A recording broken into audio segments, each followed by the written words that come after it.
तो चलिए दोस्तों, आज पार्ट 2 लेकर आए हुए हैं। यूरोप में राष्ट्रवाद का पार्ट 1 हो चुका था आपका। यूरोप में राष्ट्रवाद का पार्ट 1 हो चुका था, इसमें पार्ट 2 हम लेकर आए हुए हैं। बिना समय के बाद हम शुरू करते हैं, ठीक है। पार्ट 2 में शायद पार्ट 2 में मतलब पार्ट 1 में इटली के एकीकरण के कुछ हुए थे, कुछ नोट्स हुए थे। हम शुरू से ही कर दे रहे हैं, ठीक है। जो छोटा छोटा होगा ये रिवीजन हो जाएगा। चलिए, इटली के समय में, इटली उस समय में मतलब 3 भागों में पड़ा था। कब क्या होता है 1815 में, कब होता है 1815 में, जब वियना सम्मेलन होता है उससे पहले क्या था, 3 भागों में बटा हुआ था।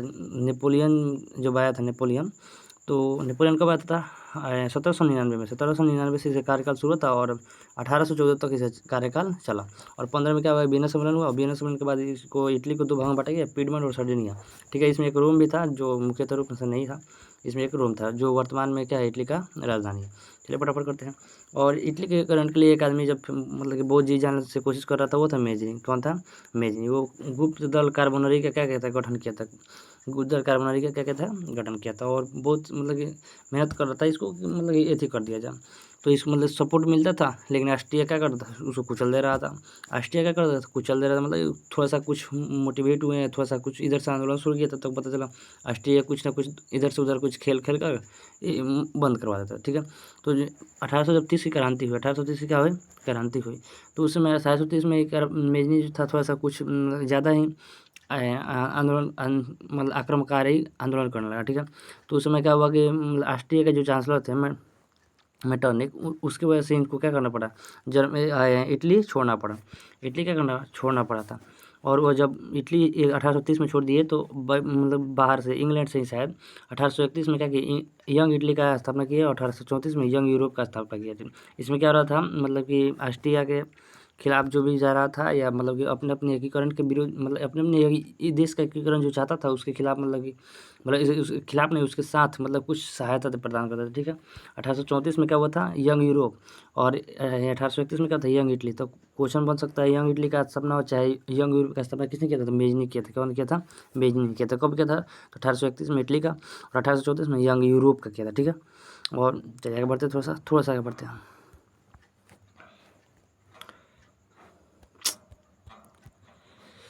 चलिए शुरू करते हैं। उसमें क्या है, मेटरनिक की वजह से क्या हो गया, पलायन करना पड़ा था। फिर 1848 में क्रांति के पूरा पहला मेटरनिक में ऑस्ट्रिया को वापस आना पड़ा था। अभी बोला ना 1830 में क्या कहता, मेजनी जो था वो मतलब ऑस्ट्रिया मतलब अपने इटली छोड़ के गया था। फिर जब 1848 में, जब 1800 क्या होता है 48 में, 1848 में जब क्रांति हुआ था, तो वहाँ पे क्या होता है, मेटरनिक युग खत्म हुआ था। मेटरनिक युग खत्म होता, मेटरनिक को अपना ऑस्ट्रिया छोड़ना पड़ा। कब मेटरनिक को अपना ऑस्ट्रिया छोड़ना पड़ा था, तब वो फिर मेजनी फिर लौट के आया। क्या हुआ, फिर से लौट कर आया और फिर एकीकरण के लिए कुछ ना कुछ करना शुरू किया। मेजनी इटली एकीकरण चाहते थे, लेकिन सर्डिनिया, रोम और पिडमाउंट शासक की विचारधारा अलग अलग। तभी ऑस्ट्रिया का हस्तक्षेप कर मेजनी का आंदोलन को कुचल दिया गया और फिर मेजनी की हार हुई। 1848 में क्या हुआ था कि मेजनी आया था, और मेजनी चाहता था कि हाँ ऐसे वो आंदोलन करता था ताकि इटली का एकीकरण हो जाए। लेकिन जो 3 भाग, सार्डिनिया था, एक पिडमाउंट था और एक क्या था, रोम। अभी ऊपर बोला 3 थे। ये तीनों को मतलब कि जो जायस है, तीनों के राजा जो अलग अलग थे, इन तीनों का विचारधारा अलग था। कोई जो कह रहा था कि ना रहने दीजिए, हमारा अपना रहेगा, कोई अपने विचार में था, कोई अपने विचार में था। तो ये लोग अलग अलग ध्यान देने लगे। तब तक फिर से क्या हुआ कि मेजनी का जो क्या बोलते हैं आंदोलन था, उसको क्या फिर से ऑस्ट्रिया ने कुचल दिया। अब ऑस्ट्रिया का चांसलर क्या था, उसको मेटरनिक चला गया था, लेकिन फिर दूसरा जो आया था वही क्या इसको कुचल दिया, ठीक है। और तो फिर से दोबारा इस मेजनी का क्या हो गया, हार हो गया। तो मेजनी का हार 2 बार हुआ था, एक हुआ था 1830 में और एक क्या हुआ था 1848 में। लेकिन फ्रांस में दो क्रांति, महत्वपूर्ण क्रांति हुए थे। एक 1830 में, फिर भी तब भी क्या होता है, मेजनी का हार हुआ था। फिर 1848 में फ्रांस का क्रांति हुआ, तब भी क्या हुआ था, मेजनी का हार हुआ था, ठीक है। और यहाँ से क्या हुआ कि मेजनी का मतलब सिलसिला ख़त्म हुआ, दोबारा हार गया। तो कोई भी आदमी किसी के लिए कितना लड़ेगा भाई, जितना मान लीजिए सपोर्ट मिलेगा तो थोड़ा सा ज़्यादा लड़ सकता है, बिना सपोर्ट के कितना नहीं लड़ेगा। तो 1848 में जब क्या बोलते हैं सार्डिनिया पिडमाउंट का शासक बदला, क्या हुआ, बदला। तो जब मतलब कि हार ऐसी हुआ, तो मेजनी जब मतलब कि वहाँ से फिर हारा और फिर चला गया, तो कुछ दिन बाद क्या हुआ कि 1848 में क्या हुआ कि सार्डिनिया और पिडमाउंट के मतलब क्या शासक बदले। और उसमें एक फेमस हुआ विक्टर इमैनुअल। कौन था, विक्टर इमैनुअल। सार्डिनिया और पिडमाउंट का दोनों का लगभग शासक एक मिल गया, क्या हुआ, एक मिला, और क्या हो गया, विक्टर इमैनुअल था, ठीक है। और इसने क्या किया कि काउंट काबुल को, काउंट यहाँ काबुल लिखा हुआ है, यहाँ काबुल होता है, ठीक है। काउंट काबुल को अपना प्रधानमंत्री नियुक्त किया, ठीक है।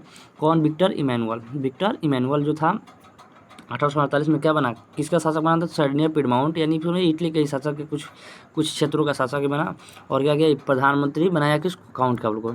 और यहाँ से काउंट काबुल अपना चला रहे थे पूरा शासन। चलिए देखिए काउंट काबुल क्या क्या किया था। काउंट काबुल इटली का एकीकरण के लिए सबसे बड़का मतलब कि बाधा किसको मानता था, ऑस्ट्रिया को मानता था। यानी कि समझिए इटली के एकीकरण में कोई अगर मान लीजिए दखल अंदाजी करता था, कोई रोक टोक करता था, तो वो था ऑस्ट्रिया। पिडमाउंट और जो राजा थे वो लोग मर गए, जो मान लिए थे भी, तो उस समय क्या कर उनको भुला कर किया जा सकता था, लेकिन उनका सपोर्ट कर सकता था ऑस्ट्रिया, ताकि इनका एकीकरण ना हो। ठीक है, तो 1853-54 में क्रीमिया का युद्ध हुआ। ठीक है, ऑस्ट्रिया के विरुद्ध हुआ। ऑस्ट्रिया के विरुद्ध किसने किया, तो यहीं इटली के जो पिडमाउंट था, कौन था, पिडमाउंट। किसके सहायता से किया, क्योंकि कहा कि फ्रांस का समर्थन ले लिया, फ्रांस को बुला करके हाँ मेरे साथ लड़ो, कोई दिक्कत नहीं है, ये ऑस्ट्रिया को थोड़ा सा सरिया दिए। फ्रांस का एकीकरण में भी ऑस्ट्रिया थोड़ा सा हस्तक्षेप करता था। वहाँ पे समझ उस समय क्या था कि ऑस्ट्रिया एक समझिए महाशक्ति था, क्या था, महाशक्ति था।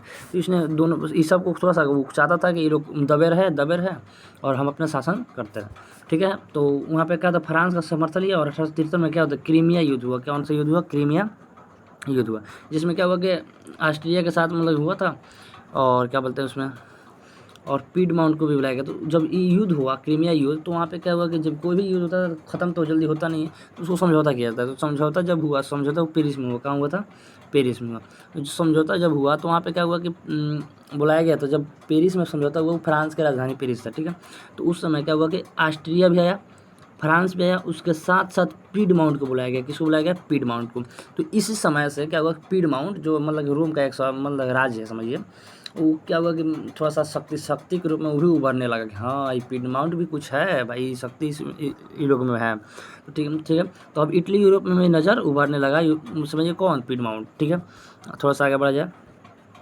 उसके बाद जब काउंट काबूल का सपना था कि इटली का एकीकरण हो, जो फ्रांस की मदद के बिना संभव नहीं था। जो मान लिए इटली का एकीकरण हो सकता है, मान लिए होगा, लेकिन फ्रांस के समर्थन के बिना, फ्रांस के सहयोग के बिना नहीं होगा। आप अकेले मान लिए कितना लड़िएगा, अगर मान लिए किसी से बगल में या बगल के गांव से झगड़ा हो जाए तो कितना लड़िएगा, जब तक आपके गांव के लोग सहयोग नहीं देंगे तब लड़िएगा कैसे, बगल के गाँव के लोग सहयोग नहीं देते तब लड़िएगा कैसे।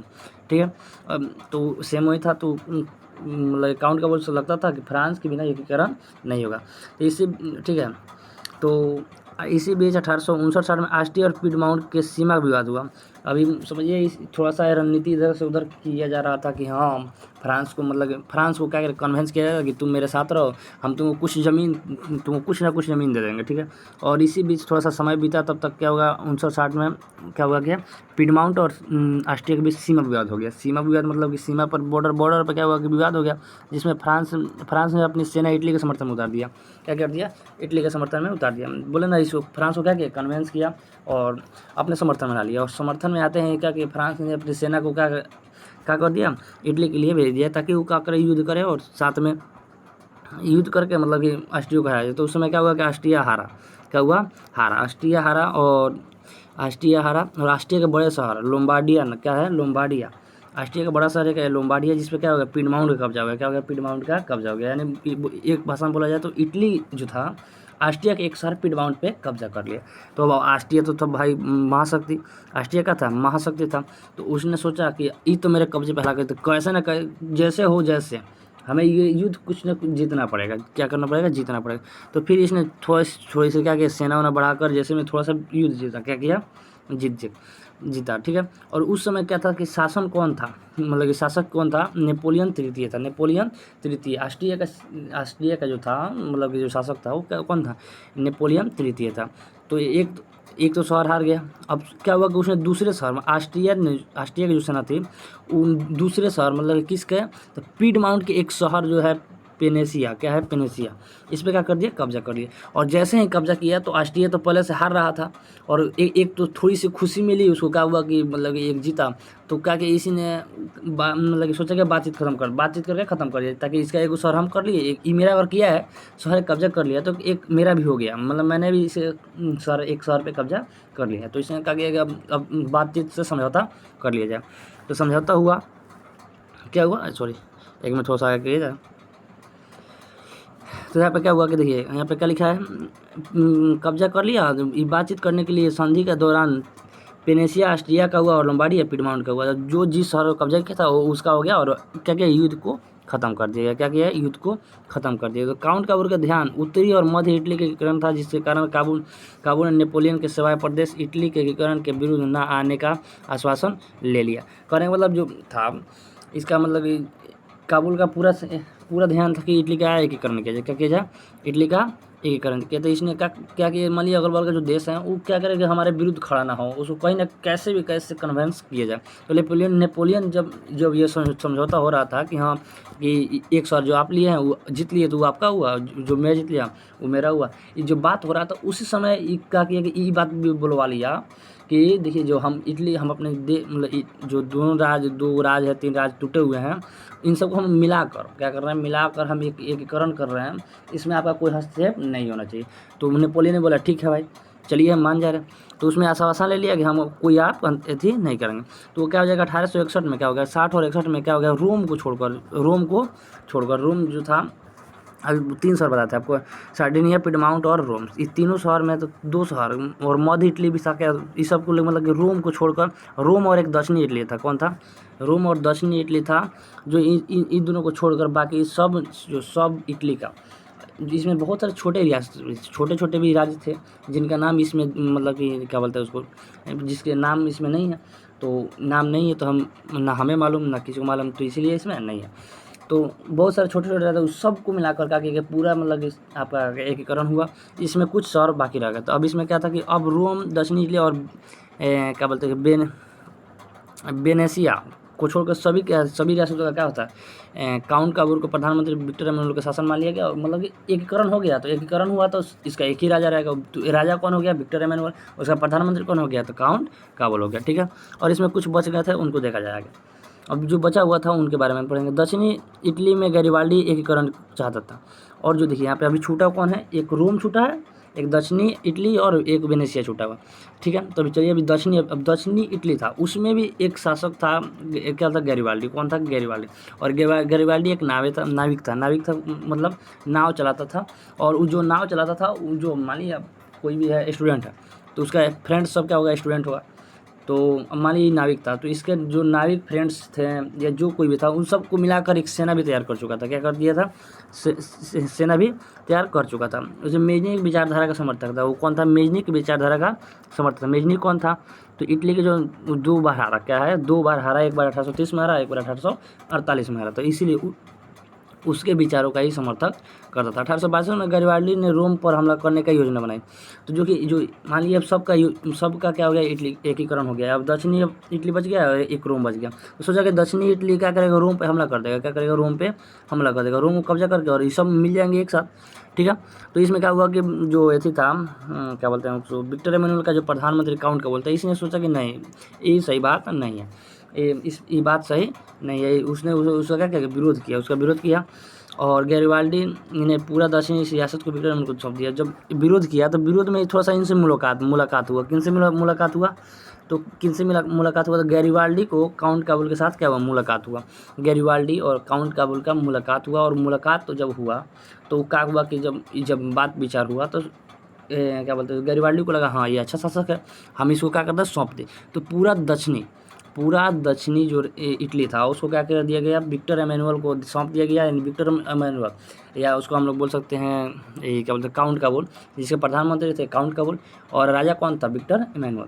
इसको सौंप दिया गया। अब बच गया है रोम। क्या बच गया है? रोम। और एक वेनेजुएला बच गया, तो वो भी लगभग मिल गया, वो भी समझिए मिल गया है। बच गया है रोम। अब जो रोम बच गया, अब रोम को छोड़कर बाकी सब का एकीकरण हो गया। अब इसने अपनी सारी संपत्ति राष्ट्र को सौंप दिया और किसान। और जो भी गैरिबाल्डी था, जो नाविक था गैरिबाल्डी, ये क्या हुआ कि केवल राज नहीं सौंपा, जो मान लीजिए एकीकरण चाहता, जिसका एकीकरण दक्षिणी एरिया का जो एकीकरण किया था, इनको केवल वही नहीं सौंपना, अपना जो जीवन का पूंजी था, पैसा जो कमाया था, वो सब सौंप के एक साधारण किसान का जीवन जीने चला गया। ठीक है, इसी समय 1862 में काबूल की मृत्यु हो गई, यानी काउंट काबूल की मृत्यु हो गई। तो काउंट काबूल की मृत्यु कब हुई? 1862 में। क्या होगा? 1862 में। ठीक है, इसके बाद विक्टर एमेनुअल ने खुद बागडोर संभाली। देखिए अब सोचिए, काउंट काबुल की मृत्यु हो गई और गैरिबाल्डी सब चीज़ सौंप कर चला गया अपना जीवन संभालने। ठीक है, तो बच कौन गया? एक विक्टर इमैनुअल। और विक्टर इमैनुअल जो है, सोचिए ये क्या बने, जब राजा बने तभी से ही कब एकीकरण शुरू हुआ। तभी से एकीकरण शुरू हुआ। तो ये क्या है, ये समझिए एक राष्ट्रवादी आदमी थे, ठीक है। और 1870-71 में पर्सा और फ्रांस के युद्ध हो रहा था। क्या होता है, पर्सा और फ्रांस के युद्ध हो रहा था।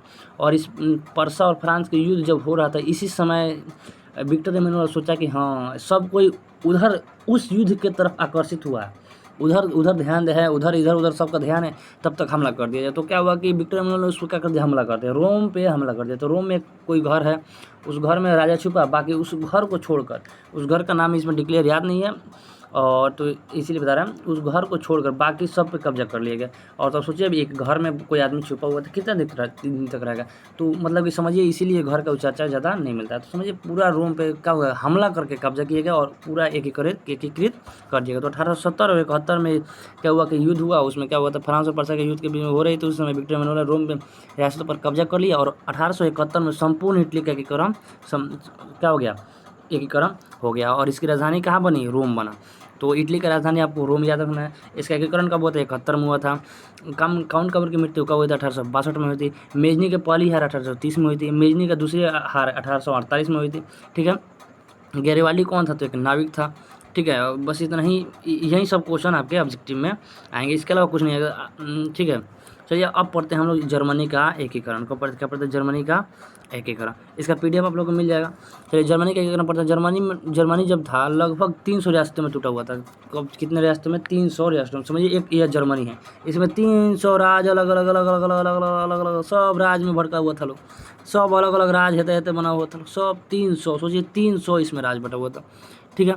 तो जब जर्मनी का उस समय की राजधानी समझिए फ्रैंकफर्ट था, अंदाज से क्या था, फ्रैंकफर्ट था। वर्तमान में जर्मनी की राजधानी कहाँ है, बर्लिन है। कहाँ है, बर्लिन है। उस समय कहाँ था, फ्रैंकफर्ट। अभी वर्तमान क्या है, बर्लिन। ये एक्स्ट्रा नॉलेज आप लोग को दिया जाता है, ये आपके बुक में नहीं है, लेकिन आपको एक्स्ट्रा जानकारी दिया जा रहा है ताकि आपको फायदा करे। चलिए अब देखा जाए जर्मनी का एकीकरण की शुरुआत 1806 में हुआ था। 1806 में कौन था, फ्रांस का जो राजा था, एक नेपोलियन बोनापार्ट, जो जर्मनी के कुछ राज्यों पर क्या किया था, कब्जा भी किया था। और लेकिन जो कब्जा जो नेपोलियन बोनापार्ट था, किसी भी शहर पर कब्जा किया था तो इतना बढ़िया काम किया था, बढ़िया बहुत का सारा काम किया था। तो इसने क्या किया था, राइन राज संघ का स्थापना किया था। और इसी समय क्या हुआ था कि मतलब कि क्या हुआ था कि जर्मनी के एकीकरण की भावना जग गया था, चर्चे में आ गया था।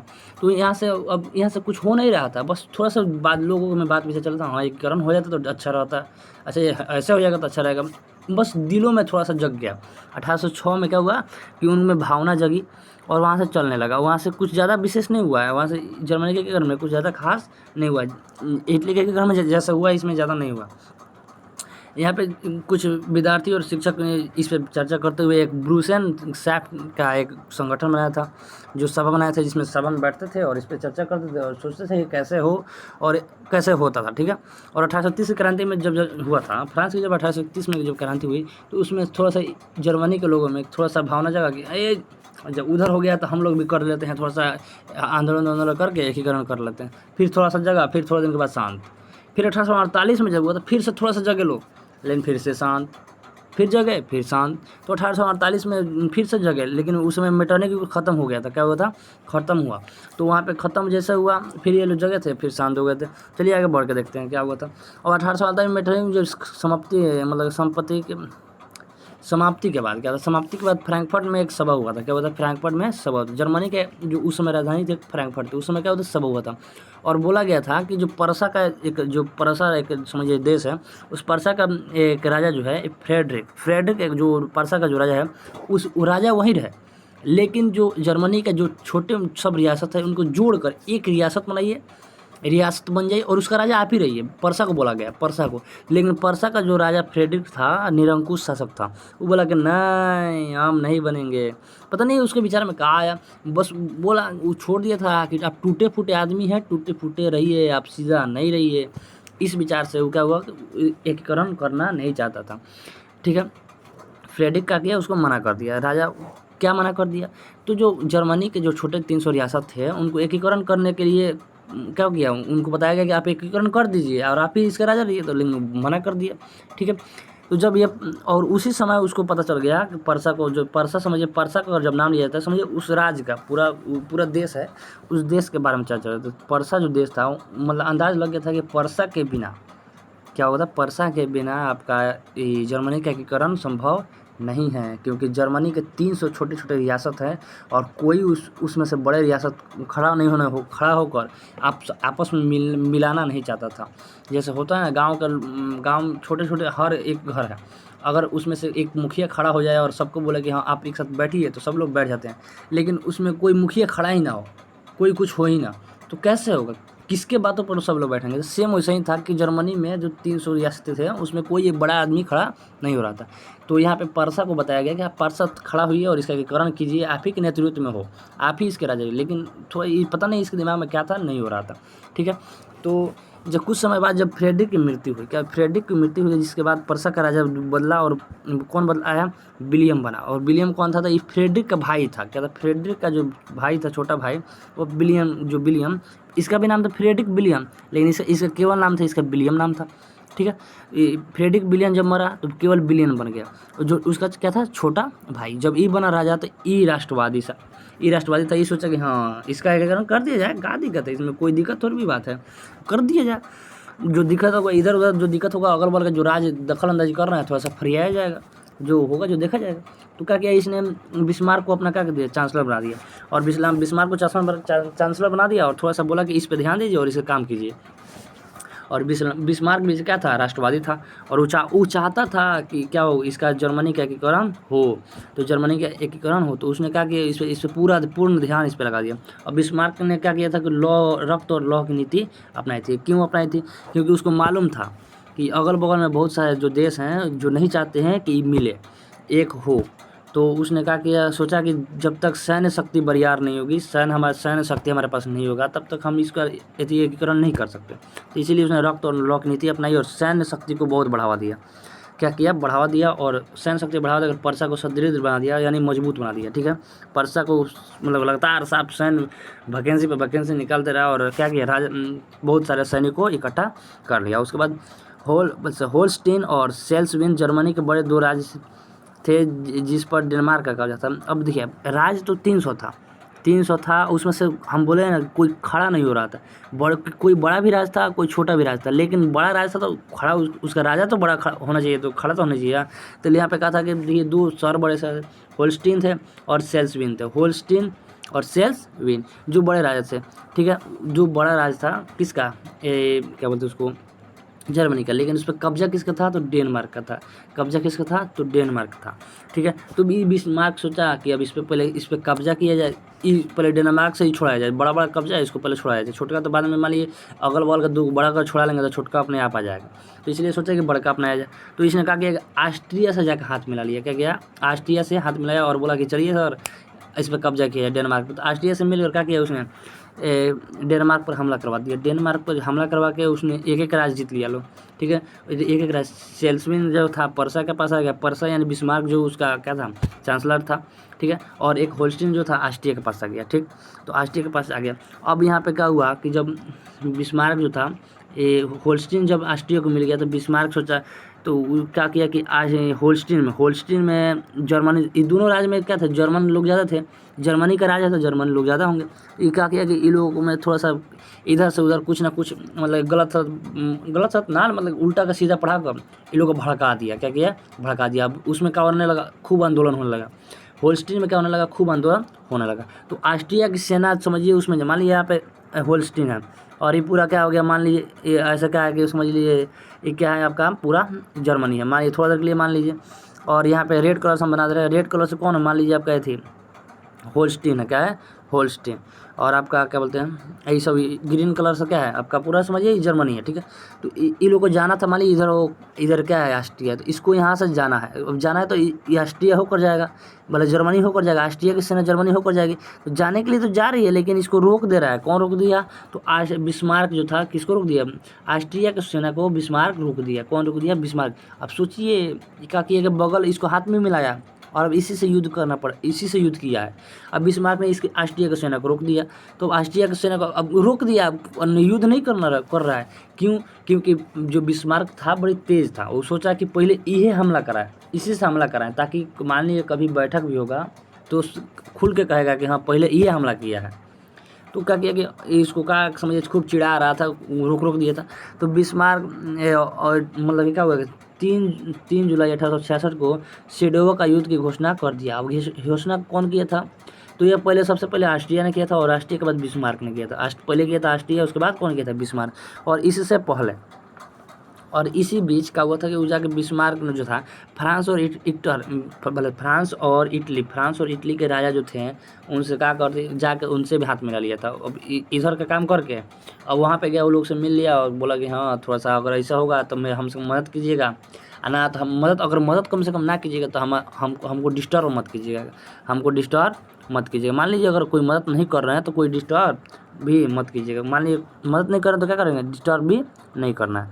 तो ऐसे ऐसी बात कर लिए। फ्रांस से भी बगल में मान लीजिए ये क्या हो गया, ये परसा हो गया, मान लीजिए जर्मनी हो गया, नक्शा में मेरे पास अवेलेबल नहीं है ना तो दिखा देते हैं। और मान लीजिए ये ऑस्ट्रिया हो गया, इधर फ्रांस हो गया। तो इस अगल बगल के राज्यों से क्या करना था? बात करना जरूरी है। तो वो पहले से बात करके समझौता करके आ चुका था। और यहाँ पे क्या होगा? सेडोवा का युद्ध हो गया। यहाँ पे सेडोवा में याद कन्फर्म हो गया, सेडोवा और एक और युद्ध है सेडोवा है, एक सेडोना की क्या नाम बोलते हैं उसको, एक मिनट हम बता दे रहे हैं आपको, उसको क्या बोलते हैं जी, किने गया सेडोन का युद्ध, सेडोवा और सेडोन का युद्ध। इसमें थोड़ा सा मिस्टेक हो रहा है, कोई दिक्कत नहीं है। सेडोवा यहाँ पे युद्ध हुआ। सेडोवा का क्या हुआ? युद्ध 1866 में क्या हुआ? सेडोवा का युद्ध हुआ। 1866 में क्या हुआ? सेडोवा का युद्ध हुआ। सेडोवा का युद्ध ऑस्ट्रिया और पर्सा के बीच हुआ था, ठीक है। और इस पे क्या हुआ कि मान लीजिए इसमें क्या हुआ? पर्सा जीत गया। क्या दिया हुआ? पर्सा जीत गया। पर्सा जीता और पर्सा जीत कर 2/3 मतलब 2/3 मतलब अगर समझिए 300 में से 200 रियासतों का क्या किया? एकीकरण कर लिया, बच गया 100। क्या हुआ? बच गया 100। मान लीजिए थोड़ा देर के लिए 2/3 का मतलब यही होता है, मतलब 3 में से 2 का एकीकरण हो गया, एक ही बच गया।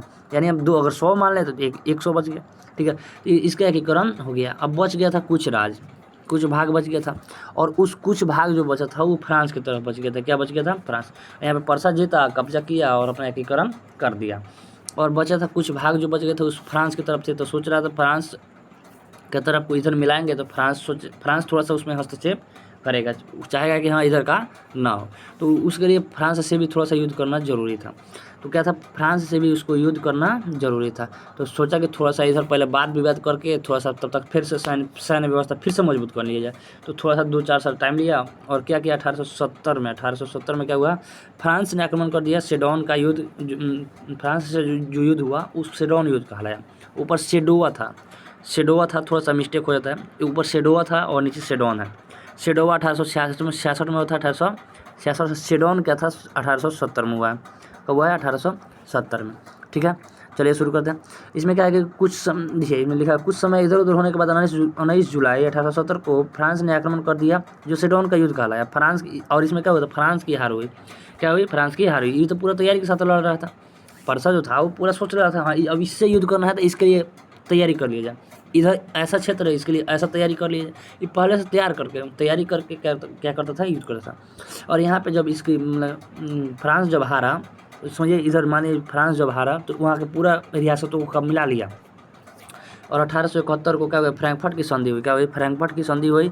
और इस संधि के दौरान एक महाशक्ति का पतन, तो एक महाशक्ति उभरा। तो महाशक्ति उभरा कौन? तो जर्मनी एक महाशक्ति के रूप में उभरा कि हाँ अब सोचिए जो अगल बगल के सारे देश को लगभग 2 देश से युद्ध किया और दोनों से देश को क्या किया?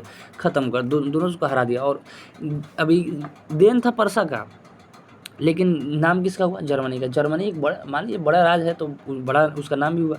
तो जर्मनी का क्या हुआ कि जर्मनी एक महाशक्ति के रूप में उभरा। और 1871 में क्या हुआ था? फ्रैंकफर्ट की संधि हुई थी। 1870 में क्या हुआ था? सेडोन का युद्ध हुआ था। 1871 में क्या हुआ था? फ्रैंकफर्ट की संधि हुई थी। और 1866 में क्या हुआ था? सेडोवा। 1866 में सेडोवा का युद्ध हुआ था, ठीक है। अब चलिए आगे बढ़ते हैं। यहाँ पे क्या हुआ कि जर्मनी का पूरा एकीकरण हो गया। क्या हुआ था? 1871 में जर्मनी का पूरा एकीकरण हो गया। और आपको याद होगा कि 1871 में ही इटली का भी एकीकरण हुआ है। इटली का भी एकीकरण कब हुआ? 1871 में। यहाँ पे दिखा देगा। तो यहाँ पे इटली का भी एकीकरण क्या हुआ था? 1871 में, ठीक है। इटली और जर्मनी ये दोनों का एकीकरण क्या होता है? 1871 में हुआ था। बस फर्क इतना है कि थोड़ा इटली को थोड़ा सा ज़्यादा झेलना पड़ा और जर्मनी को थोड़ा सा कम झेलना पड़ा। क्योंकि उसको एक राज्य पूरा सपोर्ट कर दिया है, ठीक है। और यहाँ पे इटली को पूरा इटली का पूरा खुद झेलना पड़ेगा, वहाँ के कुछ नेता जगह, वहाँ के कोई राज्य जगह, तब हुआ है। ठीक है, आज के लिए बस इतना ही है।